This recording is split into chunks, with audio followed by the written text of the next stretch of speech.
Hi guys, welcome back to another episode of the Springford Show. My name is Ayomile, and as you already know, I am your host for this show.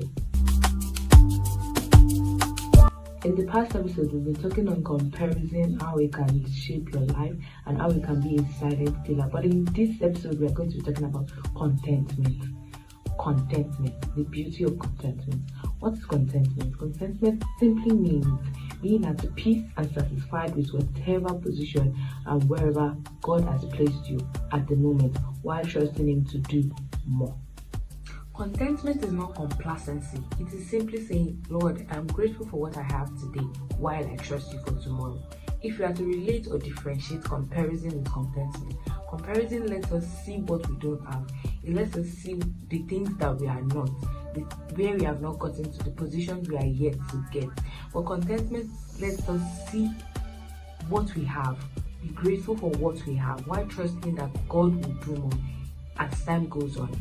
It is seeing, scrolling through social media and seeing somebody that does great things or have money, and we are like, okay, I'm not here yet, but God is enough.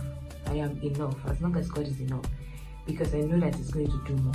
Maybe it's just not the right time. Contentment is simply trusting God's timing and waiting for Him to do what is best at the right time.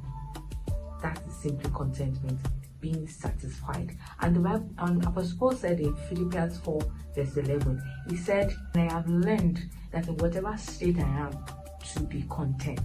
Like he has learned to be content in whatever state God has placed him. And he also said in verse 13, I can do all things through Christ that strengthens me. So this is simply saying that you are trusting God regardless of what state and what position you are, because you trust that He will do more at the right time. So contentment is not complacency. It is not that you are lazy. It is not that you are not growing. It is not that you don't want to move forward, but it is being grateful for that position that God has placed you at the moment while trusting Him. So it is trust and grateful at the same time. So that is simply contentment. So I'm going to charge you today that in whatever position, whatever stage you might find yourself, always trust that God is going to do more, because in Him you are enough.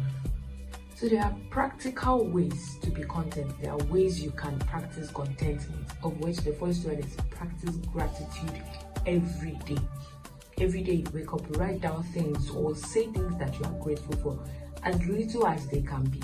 Just waking up in the morning and just be grateful that, okay, God, thank you for today. Thank you for what you are set to do today. It is one way of practicing contentment.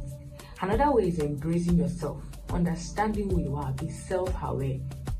The moment you start embracing yourself, it is very difficult for people to use their life or you to compare other person's life with yours. Another way is celebrate small wins, as little as they can be, as little as buying an ice cream or somebody just gifting you something. Celebrate it. As little as passing an examination, as little as having 2,000 naira in your account, celebrate it. Don't always wait for you to buy a car, buy a house, or just do something so big before you can celebrate yourself. Always celebrate small wins. And most importantly, understand that your journey is different from other persons. Do not measure your journey with someone else's timeline. Understand that we are different and we have different processes. So always embrace your own journey. And here is my challenge for you. Anytime you feel the urge to compare or to complain, always say, Lord, I thank you for today. I thank you for what you have done. I believe that I'm enough in you, while I trust you for what you are set to do. Alright, I hope with these few points of mine, I can call it an episode. Thank you so much for staying to the end, and if you are new here, don't forget to subscribe, turn on your notification bell, and leave a comment on this post. I want to know your point of view on contentment.